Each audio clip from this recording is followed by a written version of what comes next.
Ok, je pense qu'on est bon. Ça se voit que c'est les vacances scolaires.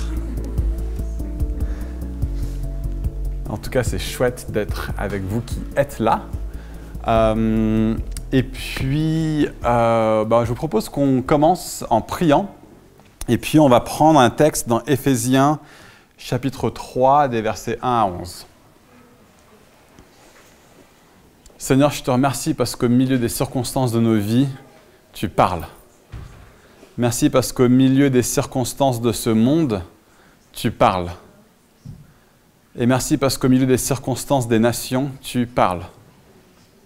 Donc je demande ce matin, Seigneur, que ta parole retentisse, que ta parole sorte, que ta parole soit prononcée, proclamée, qu'elle soit entendue, Seigneur.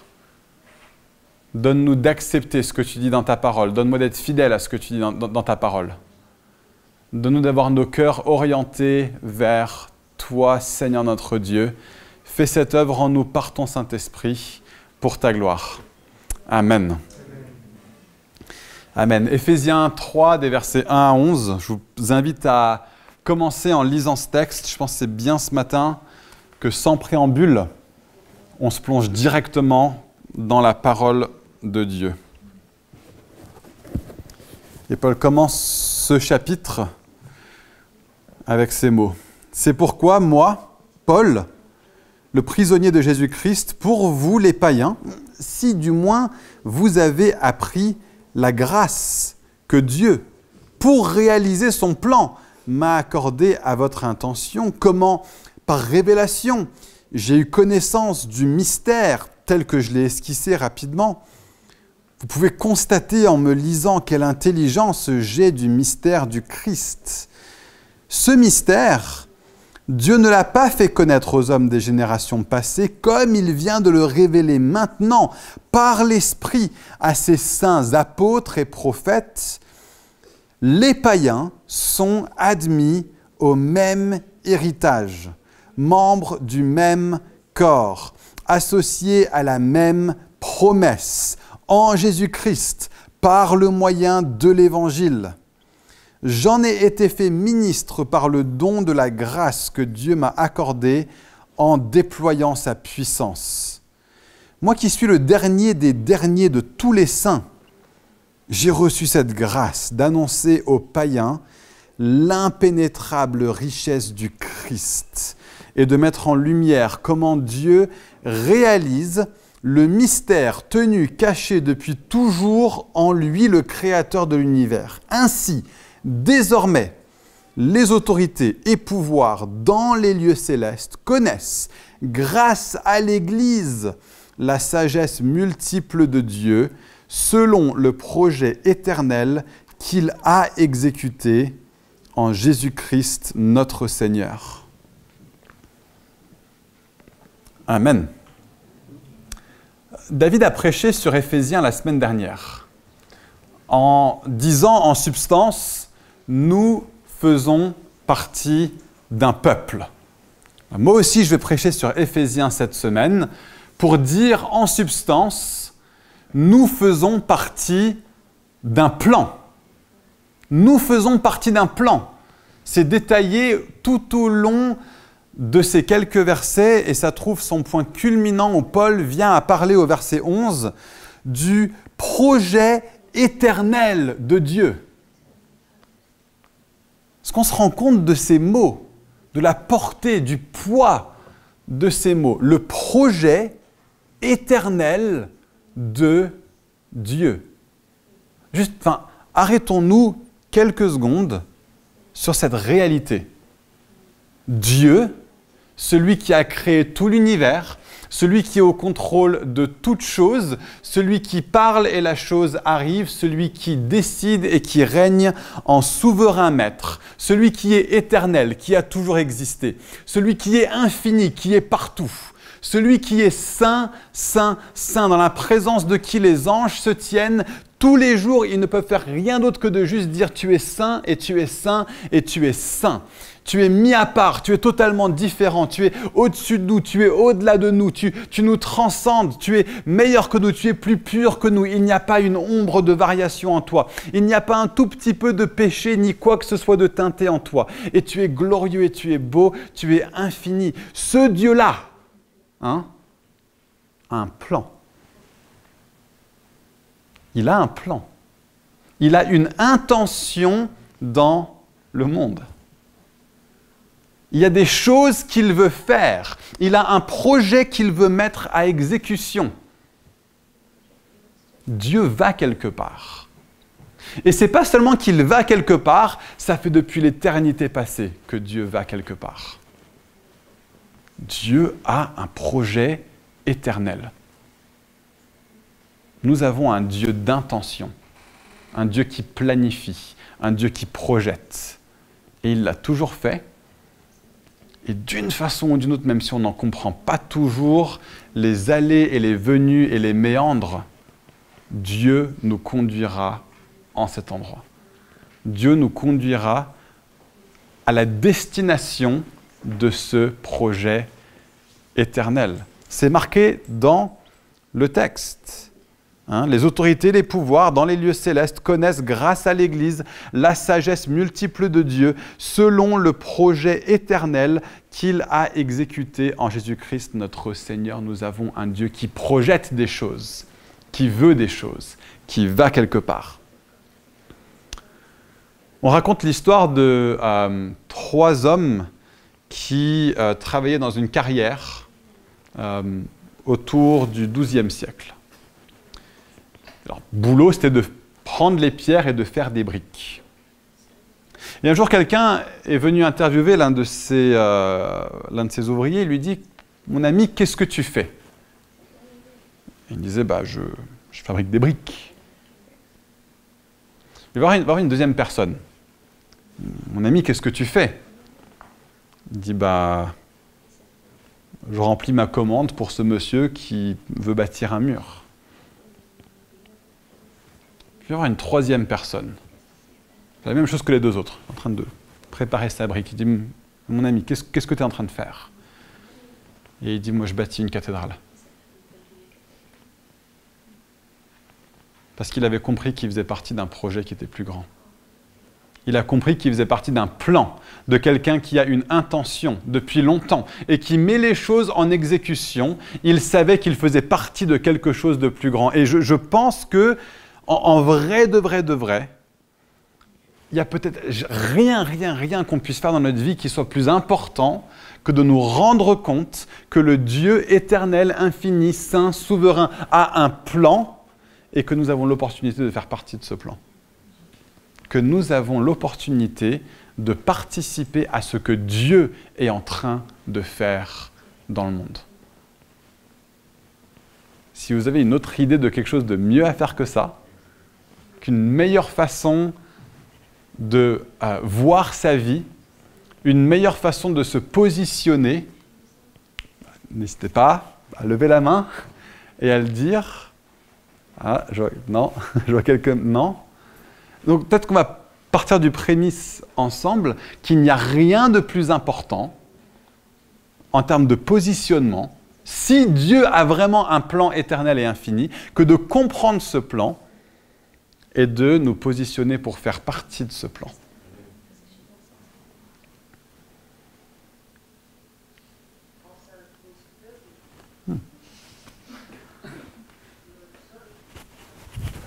Chut.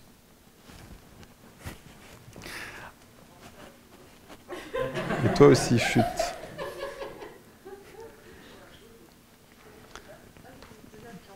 Il me semble que bien souvent, peut-être pas en théorie, mais au moins en pratique, on voit Christ comme périphérique à l'Église.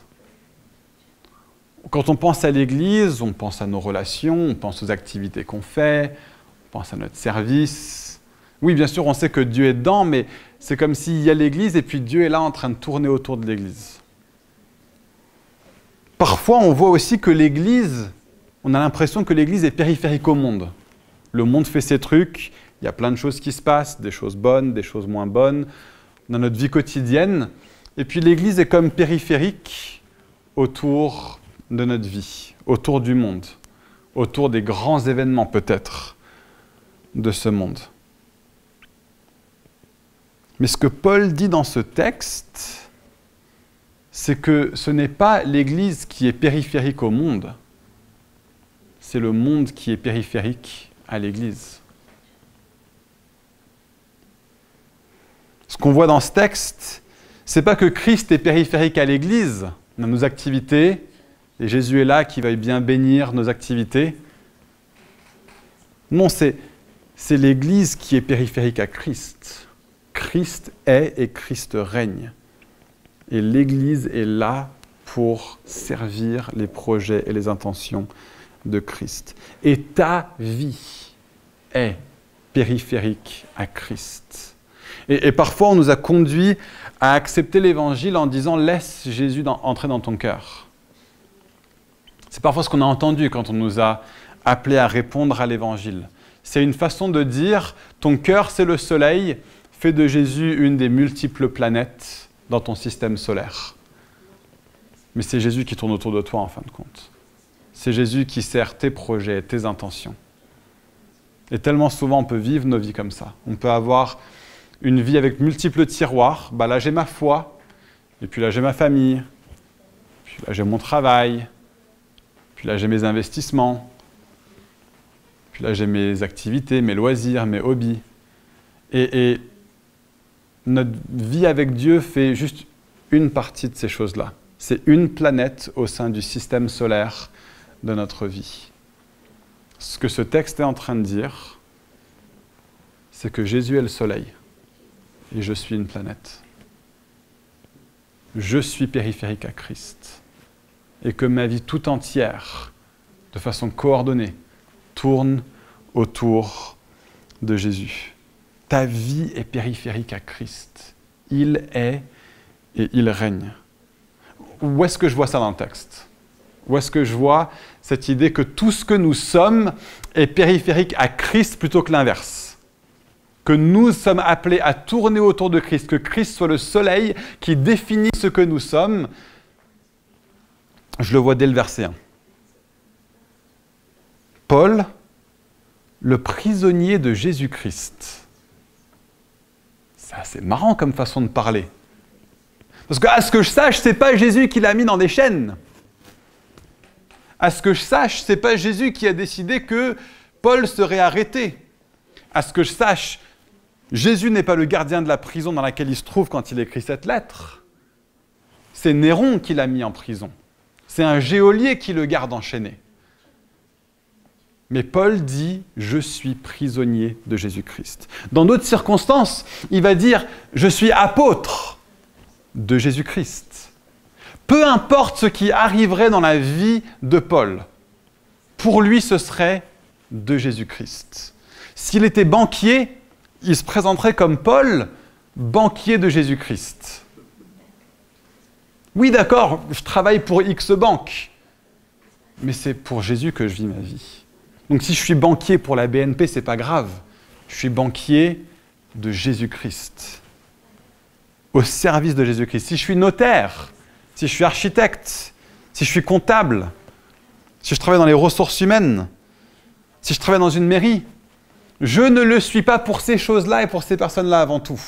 Si je suis chrétien, je le suis d'abord et avant tout pour Jésus-Christ. Si je suis étudiant, c'est pour Jésus-Christ que je suis étudiant.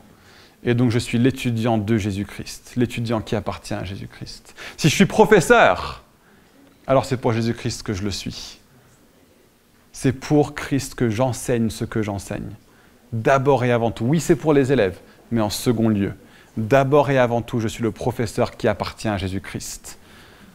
Je suis le professeur de Jésus-Christ. Et Paul dit, moi, Paul, le prisonnier de Jésus-Christ. Pour vous, les païens. Donc notre vie est périphérique à Christ. Toute notre vie. Tout ce qu'on fait est appelé à être fait d'abord et avant tout envers Christ, devant Christ, pour lui, et par la puissance qui est la sienne à travers nous. Donc notre vie est périphérique à Christ, mais ça ne répond pas à la question de quel est le projet éternel de Dieu. Quel est le plan éternel de Dieu? Et bien ce plan que Dieu a, Paul, à différents endroits de ces quelques versets, l'appelle quelque chose de différent. Il l'appelle un mystère. Le mystère de Dieu, le mystère de Christ qui est maintenant révélé. Pour nous, quand on dit mystère, ça veut dire quelque chose, faut chuchoter. Ce n'est pas ce sens-là que ça a dans le grec, le mot mystère. Le mot mystère, c'était quelque chose qui était prévu pour n'être connu que par quelques personnes qui sont initiées. C'était ça le sens de mystère. Et ce que Paul est en train de dire maintenant, c'est que le mystère qui était gardé caché depuis des siècles, que seuls les anges et les prophètes et les apôtres pouvaient voir, qu'on pouvait juste entrevoir en scrutant les Écritures, aujourd'hui est rendu absolument public à travers la proclamation du message concernant Christ. Et ce message est celui-ci. L'impénétrable richesse de Christ. En Christ, nous avons par la foi la liberté de nous approcher de lui en toute confiance. Ou verset 6, les païens sont admis au même héritage, membres du même corps, associés à la même promesse en Jésus-Christ par le moyen de l'Évangile. Ou bien les autorités, les pouvoirs dans les lieux célestes connaissent la sagesse multiple de Dieu grâce à l'Église. Dieu a un plan et un projet qui concerne avant tout et par-dessus tout Jésus-Christ et faire rayonner sa gloire. Voilà ce que Dieu cherche à faire. Il cherche à mettre en vue la valeur infinie de son Fils Jésus-Christ. Et il le fait à la croix. Mais comment est-ce qu'il le fait? Par l'Église. David a mentionné ce verset la semaine dernière, verset 10. Par l'Église, les autorités et les pouvoirs connaissent la sagesse infiniment variée de Dieu. Autrement dit, le plan de Dieu, ce que Dieu est en train de faire dans le monde, c'est de construire son Église. Le sujet du projet de Dieu est l'Église. Le sujet principal de l'histoire de Dieu pour conduire à Christ, ce sur qui Dieu met tout son accent, met le braquet aujourd'hui, c'est l'Église. Ce que Dieu fait dans le monde maintenant, c'est qu'il bâtit son Église. Nous, on voit le monde comme tournant autour d'événements clés de l'histoire et de personnages clés de l'histoire. Et cette dernière semaine, on a tous tourné notre attention, le 24 février 2022, vers Vladimir Poutine et vers l'Ukraine. Et les années précédentes, on a tous tourné les yeux vers Wuhan et vers le Covid-19. Il y a plusieurs décennies, tout le monde a tourné les yeux vers Oussama Ben Laden et New York, le 11 septembre 2001. Et avant ça, les yeux étaient tournés vers Charles de Gaulle, vers Winston Churchill, vers Eisenhower, vers Hitler, le 8 mai 1945. Le 14 juillet 1789, les yeux étaient tournés vers la place de la Bastille, vers Louis XVI, vers les philosophes des Lumières, vers les révolutionnaires, vers les sans-culottes. Nos yeux se portent toujours vers des dates, vers des lieux, vers des personnes. Parce que c'est comme ça qu'on a tendance à voir l'histoire. On a tendance à voir que l'histoire tourne autour du monde, de ses puissants, de ses dates, de ses guerres, de ses empires. Mais toutes ces choses-là ne sont pas le sujet du plan éternel de Dieu. C'est l'Église qui est le sujet du plan éternel de Dieu. Et voilà ce que Jésus bâtit dans le monde. Et toutes ces autres choses sont l'arrière-plan, l'arène dans lequel se joue le match. Ça forme les enjeux qui sont les nôtres en tant que chrétiens fidèles aujourd'hui dans le monde. Mais ce n'est pas le match en lui-même. Je dis ça ce matin parce que je pense qu'on a besoin d'être réconforté. Et je dis ça ce matin parce que je pense qu'on a besoin d'être consolé. Et je dis ça ce matin parce que je pense qu'on a besoin d'être réorienté. Je me suis réveillé le 24 février. On était levé à 5h du matin pour revenir d'Angleterre. Et je me suis dit, Nathan, souviens-toi de cette date. Tes enfants vont l'apprendre à l'école. C'est pas rien ce qui se passe. C'est important. C'est pas pour minimiser ce qui se passe en Ukraine que je dis ce que je dis ce matin. Rien de ce qui se passe dans l'histoire n'est à minimiser. Aucune guerre, aucune date, aucune personne, ni grande ni petite, n'est à minimiser, n'est pas importante. Par contre, c'est important qu'en tant que peuple de Dieu, on se rende compte du plan éternel de Dieu et de l'histoire dans laquelle ça se trouve. Parce que toutes ces choses sont l'arène et non pas le match. Et donc, qu'est-ce qu'on fait ? Qu'est-ce qu'on fait en tant que chrétien quand il y a une guerre qui se déclare sur notre continent, qui pourrait avoir des répercussions absolument gigantesques ? Qui sait quelles répercussions ça pourrait avoir ?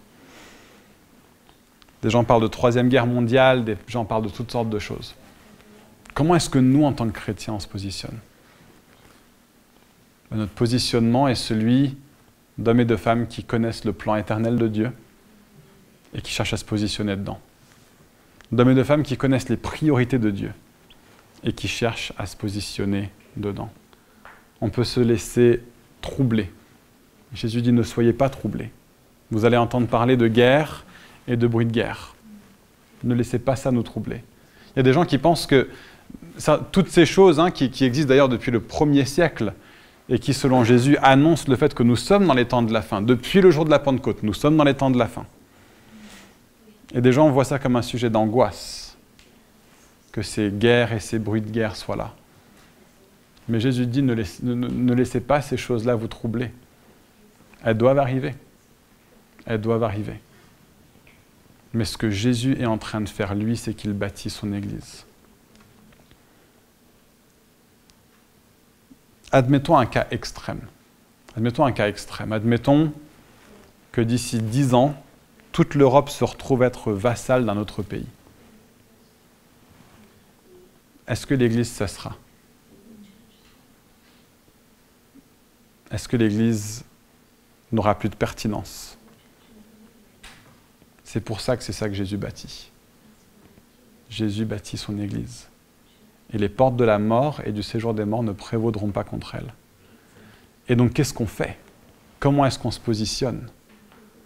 Notre rôle à nous est de continuer à établir le règne de Dieu, qui est un règne sans frontières, qui est un règne qui n'est pas de ce monde, à l'intérieur de ce monde. Ça ne veut pas dire d'être ignorant de tout ce qui se passe autour de nous, bien sûr que non. Je veux dire, on est dans une année électorale. Les amis, soyons très conscients de ce qui se passe autour de nous, informons-nous et votons. On est appelés à être des chrétiens impliqués dans le monde, mais qui savent que notre focalisation première et par-dessus tout est une focalisation qui transcende ce monde, est une focalisation qui transcende ces puissants, une focalisation qui transcende ces grandes dates, qui transcende ces grands événements, qui transcendent ces guerres, qui transcendent même ces empires. Il n'y a pas un seul empire qui était debout à l'époque où Jésus a marché sur terre, qui est toujours debout aujourd'hui. Pas un seul. Il y en a d'autres qui se sont levés depuis. Certains sont tombés et ont fait une résurgence. Il n'y en a pas un seul qui tient, alors que le règne de l'agneau continuera et continuera et continuera jusque dans l'éternité future.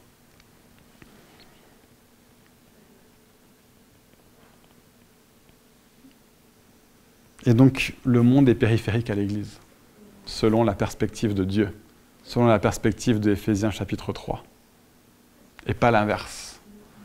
Ce qui veut dire que notre rôle à nous est d'être sel et lumière à l'intérieur de ce monde. Jésus a dit, vous êtes le sel de la terre et vous êtes la lumière du monde. Maintenant, si vous qui êtes le sel perdez de votre saveur, à quoi est-ce qu'il sert ? Si vous qui êtes lumière êtes caché sous un boisseau, à quoi est-ce qu'il sert ? Et donc que votre lumière brille devant tous les hommes, et qu'en voyant vos bonnes actions, ils glorifient votre Père qui est dans les cieux. Nous sommes appelés à être un peuple qui fait rayonner la gloire de Dieu. Nous sommes appelés au sein des nations de ce monde, au sein des événements de ce monde, à tenir résolument les uns vis-à-vis des autres. Et je vais rejoindre ce que disait David la semaine dernière. Le fait d'être peuple ensemble, le fait d'être unis les uns envers les autres, le fait de mettre une priorité sur nos relations les uns avec les autres, le fait de mettre un accent fort sur le fait de dire « je suis communauté d'église avec ces hommes et avec ces femmes » et donc je vais prendre le temps et mettre l'accent nécessaire pour leur montrer l'amour qui est nécessaire, pour être investi dans leur vie, pour les connaître et recevoir de leur part et pour leur transmettre aussi ce que j'ai reçu, pour être au service les uns des autres, pour nous encourager les uns les autres. Il n'y a pas de moment plus important que les temps de crise dans lesquels l'Église doit être l'Église. On a eu ce besoin pendant la crise du Covid. Je veux dire, dans les moments où tellement de gens se sentent isolés, se sentent craintifs, c'était le moment d'être l'Église et de briller. Si on va au-devant d'une crise qui va perdurer, ça va être le moment d'être l'Église et de briller. Et de l'être ensemble, pas juste moi, chrétien individuel, mais d'être l'Église ensemble qui est appelée à faire rayonner la gloire de Dieu les uns avec les autres. C'est pour ça que Paul dit au verset 10 que c'est grâce à l'Église que les autorités et les pouvoirs dans les lieux célestes connaissent la sagesse multiple et pluriforme de Dieu. C'est pas grâce aux chrétiens individuels, c'est pas grâce à moi. C'est pas grâce à toi, c'est même pas grâce au grand apôtre Paul avec toute la révélation qu'il avait du mystère de Dieu. C'est par l'Église. C'est par le fait que nous sommes le peuple de Dieu ensemble. Et nous sommes appelés à rayonner et à faire connaître la beauté et la gloire de Dieu dans le monde. Tout ce que nous faisons en tant qu'Église est appelé à être une manière pour nous de rayonner et de faire connaître la gloire de Dieu autour de nous. Et c'est pour ça qu'on fait des choses comme le Higher Place du 20 mars. Parce que si on a fait un travail pour développer des relations les uns vis-à-vis des autres et qu'on a encore du travail à faire là-dessus, d'être engagés les uns vis-à-vis des autres, quand on dit on va se retrouver entre personnes, qu'on dise je vais y être même s'il y a autre chose qui vient. Quand on décide qu'on va faire quelque chose en tant qu'Église, qu'on dise allez, venez, on le fait ensemble, on est un peuple. Hein?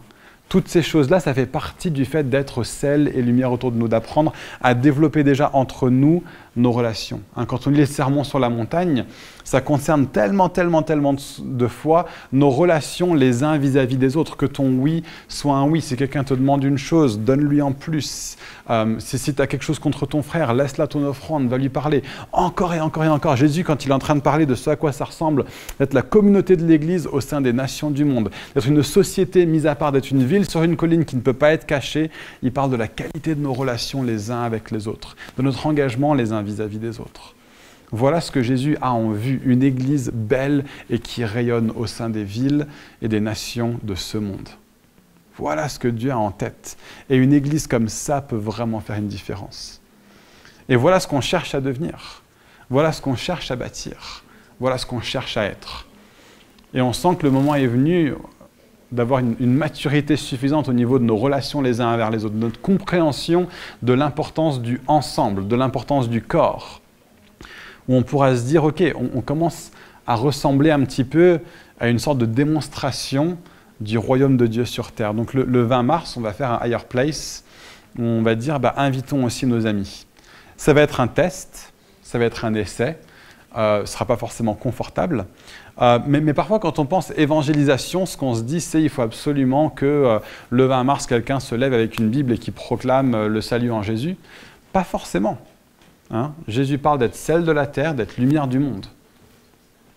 Il y a un moyen par lequel on peut trop saler une assiette. Vous avez tous connu ça. Une fois, j'étais avec mes amis, on faisait une soirée crêpes et je pensais que c'était du sucre dans le pot chez mon ami. C'était du sel. J'ai mis du sel partout dans ma crêpe, j'ai trop salé le truc. On est la lumière du monde, mais parfois, on peut avoir une attitude qui est éblouissante. Hein, on ressemble plus à des policiers dans une salle d'inspection en train de dire « Tu vas la voir, cette lumière, oui !» hein? Mais on veut apprendre à être une église simplement où on sait comment être normaux les uns vis-à-vis des autres, profondément bienfaisants les uns vis-à-vis des autres, profondément bienveillants les uns envers les autres, centrés sur les autres, plutôt que centrés avant tout sur moi-même, en train de viser le bien-être des autres, en train de penser à eux. Et si on arrive à être une église comme ça, les amis, on va faire une différence de malade dans le monde. On va faire une différence de malade auprès d'une société où tellement de personnes, dans nos rues, dans nos villes, dans nos cités, sont seules. La solitude est une des causes les plus grandes de la mort à Paris. J'ai pris un temps avec le maire du 15e, il y a de ça pas longtemps, et je dis, voilà, quel est votre plus grand problème? Il disait, bon, un petit peu d'insécurité qui vient dans le 15e, mais globalement, l'insécurité, ça va. C'est vraiment la solitude, en fait. Si vous pouvez faire quelque chose pour aider à ce que les gens dans notre quartier se sentent moins seuls, on serait vraiment preneur. Et je me disais dans ma tête, ok, c'est vraiment ce qu'on cherche à bâtir. Mais c'est important qu'on le soit ensemble, parce que nous faisons partie d'un plan. Et le plan de Dieu pour montrer sa sagesse au monde, le plan de Dieu pour faire rayonner la gloire et la beauté de Jésus autour de nous, c'est nos relations les uns avec les autres. C'est à votre amour les uns pour les autres qu'on vous reconnaîtra pour mes disciples. Jean dit dans Jean chapitre 1, « Personne n'a jamais vu Dieu. » L'invisibilité de Dieu est un vrai problème. Personne n'a jamais vu Dieu. Jésus, la parole éternelle, est venue en chair, pleine de grâce et de vérité. Et donc les gens ont vu Dieu, et nos yeux ont vu sa gloire, gloire comme celle du Fils venant du Père. Jésus a été la réponse au problème de l'invisibilité de Dieu. Mais Jésus est monté aux cieux, et donc dans 1 Jean, il dit la même chose. Personne n'a jamais vu Dieu. Mais si nous nous aimons les uns les autres, l'amour de Dieu est visible à travers nous. Les amis, on est vraiment appelés à comprendre que nous faisons partie d'un peuple et que nous faisons partie d'un plan. Le christianisme seul n'a aucun sens. Et l'Église, en dehors de son rôle de sel et de lumière, n'est que bon à être pris et à être jeté. Parce qu'en fin de compte, l'Église est périphérique à Christ. Nous existons pour la gloire de Christ. Nous existons pour le faire connaître à ceux qui ne le connaissent pas. De la même façon que le monde est l'arène dans lequel le match de la construction de l'Église se joue, selon le projet éternel de Dieu, de la même manière, l'Église n'est que l'arène dans lequel se joue le match de faire connaître la grandeur et la gloire de notre merveilleux Seigneur Jésus-Christ. Donc l'Église par rapport à Christ est l'arène et pas le match. Nous formons ensemble le contexte dans lequel Christ va agir. Le contexte primordial, le contexte premier, le contexte voulu par Dieu. Par l'Église, il fera connaître la sagesse infiniment variée de Dieu. Nous sommes appelés à constituer une arène dans laquelle la gloire de Dieu pourra rayonner.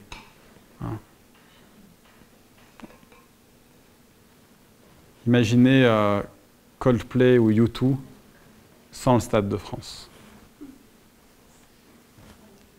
Ils se baladent dans la rue, il n'y a pas de focalisation sur eux. Imaginez un contexte maintenant avec 80 000 personnes, plus parce qu'on remplit la pelouse aussi, tous focalisés sur ce qui se passe au centre, tous centrés sur lui, tous en train de chanter son nom, tous en train de contribuer à sa gloire. Et donc, comme le culte est l'arène, et que le match, le centre, le grand spectacle, le nœud, le clou du spectacle, c'est Jésus, ça veut dire que ce qu'on voit visiblement de l'Église avec nos yeux, et parfois quand on pense Église, on pense culte, on pense ce moment. Ou bien on pense, pour ceux qui sont très engagés dans le service, pour moi l'Église c'est l'équivalent de être présent pour faire X ou Y chose, mettre en place telle et telle chose, préparer tel planning, diriger telle équipe. Ou bien ça peut être des activités de l'Église. Peut-être quand on pense Église, on pense Street Team, on pense Alpha. Peut-être que pour nous, on a compris que l'Église, c'est aussi et avant tout un peuple, une famille, des relations. Et donc pour nous, on pense le plus important dans l'Église, c'est les relations.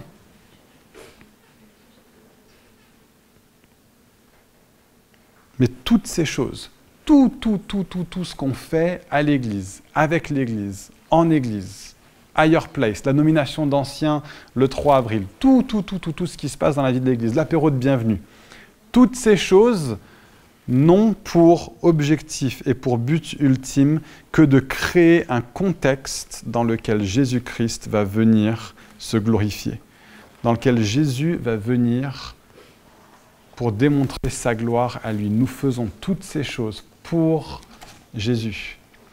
Et on est appelé à être une église qui ne fait que des choses qui vont servir à faire connaître la gloire de Dieu. Donc les relations sont là pour faire connaître la gloire de Dieu. Notre rassemblement hebdomadaire de l'église est là pour faire connaître la gloire de Dieu. La réunion de prière les mardis soirs une fois par mois sont là pour faire connaître la gloire de Dieu parce que nous sommes l'arène dans lequel Christ se glorifie. Nous créons le contexte dans lequel Jésus peut agir dans la vie des gens. Et c'est ça le but de l'Église. C'est ça le projet éternel de Dieu. De réconcilier des hommes et des femmes irréconciliables les uns avec les autres. Pour que Dieu soit glorifié, pour que Dieu soit magnifié, pour que Dieu soit connu. Parce que l'Église est périphérique à Christ. Et donc la louange tourne autour de Christ. Et parfois, on peut approcher le temps de louange en se disant « j'espère que ça va me faire du bien ». Parfois, on peut présenter le temps de louange comme ça. Je ne sais pas si vous avez passé une bonne semaine ou pas. Laissez juste ça de côté. Ce n'est pas important. Ces choses-là ne sont pas importantes. Nous ne faisons pas ça vis-à-vis de nous. Nous faisons ça vis-à-vis de Dieu. Donc, quand on voit la description de la salle du temple dans Apocalypse, chapitre 4, chapitre 5, chapitre 7, Jésus est là dans toute sa gloire, dans toute sa radiance, sa rayonnance. Il est glorieux, il est grand, il est au-dessus de toute chose. Qu'est-ce qui se passe dans cette pièce? Il n'y a pas quelqu'un qui est devant, qui est en train de dire « Ok, pour les personnes qui sont en train d'entrer, je ne sais pas comment s'est passée votre semaine. Je ne sais pas si vous allez bien. Je ne sais pas si vous vous sentez bien. Mais bon, allez, venez, on y va quand même, venez, on va adorer le Seigneur. » Non, il est tellement grand, il est tellement présent, il est tellement glorieux que tout le reste prend du sens alors qu'on vient lui offrir la louange et l'adoration. Et d'ailleurs, peu importe le sens pour moi, en fait. Il en est digne et donc il en est digne. Hein, la louange est vue tellement souvent dans les Écritures comme une offrande, comme quelque chose qu'on apporte à Dieu. Et tous ensemble, équipe de louange, pas équipe de louange, c'est pas important, cette distinction, elle n'existe pas dans la Bible. Les super équipes de louange qu'on a ici à Fireplace nous rendent un service pour que tous ensemble on puisse adorer le Seigneur, tous ensemble on puisse exercer les dons spirituels. Mais on le fait pour aucune autre raison, vraiment, que parce que Christ en est digne. Est-ce qu'il se peut qu'on vive des belles choses? Ah mais carrément. Ah mais carrément qu'on vive des belles choses. Est-ce qu'il se peut qu'on retrouve de la guérison, de la consolation, du bien-être, alors qu'on rentre dans la présence de Dieu? Mais bien sûr que oui, il est Dieu, il est bon. Sa présence est merveilleuse, c'est notre Père. Est-ce qu'il se peut même qu'il nous parle à nous alors que nous, on vient lui apporter la louange qui lui est due? Mais oui, on a un Dieu qui parle, on a des personnes qui prophétisent dans l'Église. Donc bien sûr que ces choses-là, on va les vivre, mais ce n'est pas le but, ce n'est pas la raison d'être. Nous venons pour apporter un culte à celui qui en est digne. Nous venons pour dire à celui qui est saint la sainteté de son nom. Nous venons pour dire à celui qui est glorieux la gloire de son nom. Nous venons pour dire à celui qui est amour les merveilles de son amour. Et nous le célébrons et nous l'exaltons. C'est ça le cœur de la louange. Hein, c'est ça le battement de cœur de la louange. Le battement de cœur de la louange, c'est Christ. Parce que l'Église est périphérique à Christ et pas l'inverse. Tellement souvent, la louange, on peut la vivre comme l'inverse. Qu'est-ce que Dieu va faire ce matin? Qu'est-ce qu'il va m'apporter? Qu'est-ce que je vais vivre? Est-ce que je suis en forme? Est-ce que j'en ai envie? Ces questions-là ne sont pas importantes. par rapport à la grandeur de Christ. Et ces autres choses, alors que Dieu devient le soleil central de nos vies, ces autres planètes de notre inquiétude, de notre sentiment de mal-être, de différents soucis, de différents tracas qu'on peut avoir, ces choses-là vont trouver leur juste orbite alors que Dieu devient le soleil central de nos vies. Pareil pour la prière.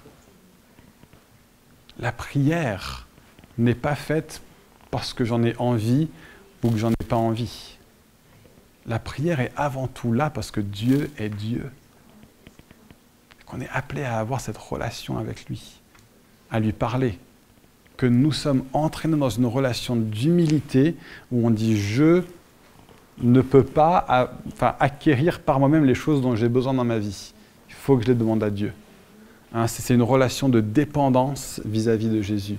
Et donc Jésus n'est pas périphérique à la prière. C'est la prière qui est périphérique à Jésus. Et on pourrait dire ça pour chaque élément de la vie de l'Église. Chaque élément de la vie de l'Église. Et donc c'est pour ça que c'est important qu'on comprenne qu'on fait partie d'un peuple. Et c'est pour ça que c'est important qu'on comprenne qu'on fait partie d'un plan. Un plan éternel. Que Dieu a quelque chose en tête, que Dieu veut faire quelque chose et qu'il s'est acquis un peuple, qu'il vous a conduit à lui, qu'il vous a rajouté à l'Église pour pouvoir ensemble faire partie de ce grand plan, de ce grand projet de faire connaître les merveilles de Jésus au monde entier à travers l'Église. Et donc je ne sais pas ce que demain nous réserve. J'en ai vraiment aucune idée. Je ne suis pas politologue et même si je l'étais, je ne pense pas que je pourrais en dire beaucoup plus de toute manière. Je ne sais pas ce que cette crise, où va en être l'issue. J'en ai aucune idée. Mais on est appelé à vivre cette paix profonde de savoir que Dieu a un plan éternel. Et que les empires et les puissances et les dates et les guerres ne sont pas le sujet du plan éternel de Dieu. Ces choses sont l'arène dans laquelle se joue le match du plan éternel de Dieu, qui se trouve dans l'Église, et à travers l'Église, et avec l'Église. Ce message va avoir des applications différentes pour différentes personnes. Pour certains, vous allez vous rendre compte, c'est vrai qu'en fait, je n'ai pas vraiment l'impression de faire partie, ce n'est pas mon identité, de faire partie de ce peuple. Peut-être que pour vous, la première étape, c'est peut-être de revenir à ce que David disait la semaine dernière et de comprendre que nous faisons partie d'un grand peuple. Quand Jésus mourait à la croix, peu importe les chants qu'on a chantés qui disent le contraire, Jésus n'a pas en tête toi quand il meurt à la croix. Il n'a pas en tête moi quand il meurt à la croix. Jésus ne se tient pas sur la croix en train de penser à chacun de nous individuellement l'un après l'autre. Quand Jésus est sur la croix, c'est comme, il le compare au fait d'être élevé. Quand je serai élevé, toutes les nations viendront à moi. Ce que Jésus fait quand il est sur la croix, c'est comme un roi qui est en train de prendre sa place sur son trône. Et depuis ce trône, il voit le monde entier. Et ce qu'il voit dans ce monde entier, c'est non pas juste une personne et une autre qui reviennent pour habiter dans leur maison desquelles ils ont été exilés. Ce qu'il voit, c'est tout un peuple composé de toute langue, de toute nation, de toute tribu, qui viennent ensemble. Et oui, chacun d'entre eux va habiter dans une maison. Et notre Seigneur en est absolument ravi. Qu'on va retrouver notre place une fois de plus dans ma maison à moi de laquelle j'ai été exilé alors que je reviens dans le pays. Mais ce que Jésus voit, lui, c'est tout un peuple qui revient. Et tout un peuple qui revient habiter la grande maison de Dieu, qui revient habiter ensemble la grande famille de Dieu. Christ est en train de s'acquérir un peuple. Et donc peut-être que pour vous, il y a un appel à dire je fais partie d'un collectif, je fais partie d'un ensemble. La vie chrétienne en dehors de cet ensemble, qui est l'Église universelle, mais qui est démontrée et manifestée par chaque Église locale, si vous vous positionnez pour ne pas faire pleinement partie de cet ensemble, peut-être qu'il y a un appel pour vous ce matin, de connecter plus profondément avec le ensemble, avec la communauté de la vie de l'Église. Pour d'autres personnes, peut-être que vous vivez l'Église, peut-être même vous êtes très affairés à l'Église, peut-être que vous êtes très focalisés sur les relations que vous avez avec les uns avec les autres ont beaucoup de sens pour vous, elles vous apportent beaucoup, elles ont de l'importance dans votre vie. Mais la question maintenant, c'est est-ce que vous vous positionnez pour que ces relations fassent partie d'un plan plus grand, d'une vision plus grande, de la vision de répandre le monde entier avec la connaissance de Jésus-Christ, avec l'Évangile, avec le message du salut, à le faire connaître à ceux qui ne le connaissent pas. Mais pas seulement à les faire connaître. On a eu tellement l'habitude par le passé d'avoir des églises qui grandissent uniquement grâce au ministère de l'évangéliste. Le ministère de l'évangéliste va souvent fonctionner par addition. Une personne qui est convertie.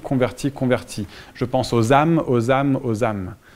On a besoin des autres ministères aussi. On a besoin des ministères apostoliques et prophétiques, des bergers et enseignants, qui vont s'assurer que non seulement ces personnes rencontrent Jésus, mais qu'ils soient ajoutés à l'Église, qui comprennent qu'ils font partie d'un royaume qui est plus grand, ça c'est le mandat apostolique, qu'ils sachent qu'ils font partie d'un peuple qui est envoyé, d'un peuple qui est appelé, c'est le mandat apostolique, qu'ils sachent aussi qu'ils font partie d'un peuple qui est capable d'entendre Dieu et de dire ce que Dieu dit au monde. C'est le mandat prophétique. Faire partie d'un peuple qui est attaché au miraculeux de Dieu. Ça aussi, ça fait partie du prophétique, du mandat prophétique. Mais aussi qui soient des personnes qui soient ajoutées à une communauté où ils vont être attachés aux uns et aux autres. Se faire du bien les uns aux autres. C'est le mandat du berger. D'être un peuple tous ensemble, où on prend soin les uns des autres, on s'encourage les uns les autres. Et enfin, le mandat de l'enseignant, qui va s'assurer que tous nous connaissions Dieu, que nous connaissions sa parole, que notre vision du monde soit formée par la vérité de Dieu. On est appelé à être une église où toutes ces choses-là sont mises en œuvre, où toutes ces choses-là sont vécues. Et on est appelé à faire partie du grand projet de Dieu. Donc peut-être que jusque-là, votre vision de l'église a été trop individuelle. Peut-être que votre vision de l'église a été collective, mais a été centrée sur l'intérieur. Mais le moment vient. Le moment vient où on est appelé, alors que cette église se constitue de plus en plus, qu'elle s'implante de plus en plus, à être une église qui regarde vers l'extérieur, à être une église qui comprend que ce que nous incarnons, ce que nous sommes, ce que nous démontrons, est pour d'autres que nous-mêmes. On est la famille de Dieu, pas pour être exclusif, on est la famille de Dieu pour être inclusif. On est la famille de Dieu pour que ceux qui ne le connaissent pas puissent venir et puissent goûter au fait que Dieu est bon et qu'ils puissent le voir à travers notre amour les uns pour les autres, parce que Dieu a un plan éternel. Et nous en faisons partie en tant qu'Église. Qu'on le comprenne ou qu'on ne le comprenne pas, ça peut vous sembler énorme. Simplement focaliser sur ceci. Aimez-vous les uns les autres, de façon à ce que votre lumière brille devant les hommes et qu'ils honorent votre Père qui est dans les cieux. Amen. Seigneur, au milieu de cette semaine tellement troublante, tellement tourmentée, avec les yeux du monde entier qui se tournent vers une nouvelle guerre. Seigneur, aide-nous à être ton peuple, à être affermis, à être ancrés, à être établis dans la vérité de ta parole, Seigneur, à connaître ton plan éternel, à savoir, Seigneur, que ces événements ne sont pas le match, mais ne sont que l'arène pour le match. Seigneur, et que le match qui se joue a pour but entier et total de faire rayonner ta gloire. Jésus-Christ, Fils de Dieu. Que le monde te connaisse. Seigneur, fais de nous une église qui est tournée vers l'extérieur. Fais de nous une église qui permet à d'autres de te connaître, Seigneur. Non pas de jouer les personnes excessivement spirituelles qui vont mettre trop de sel dans tous les plats sans savoir être des personnes normales au sein de la terre. Non pas comme des personnes qui vont éblouir autour de nous les personnes, en imposant et en forçant des choses. Mais permets-nous d'être cette ville sur une colline qui ne peut pas être cachée, qui va attirer les nations du monde à te connaître, qui va attirer les habitants de notre région et de nos villes, Seigneur, de nos villages, de nos rues, nos voisins, nos amis, nos collègues, nos familles, à te connaître, Seigneur Jésus-Christ. dans le nom puissant de Jésus. Amen.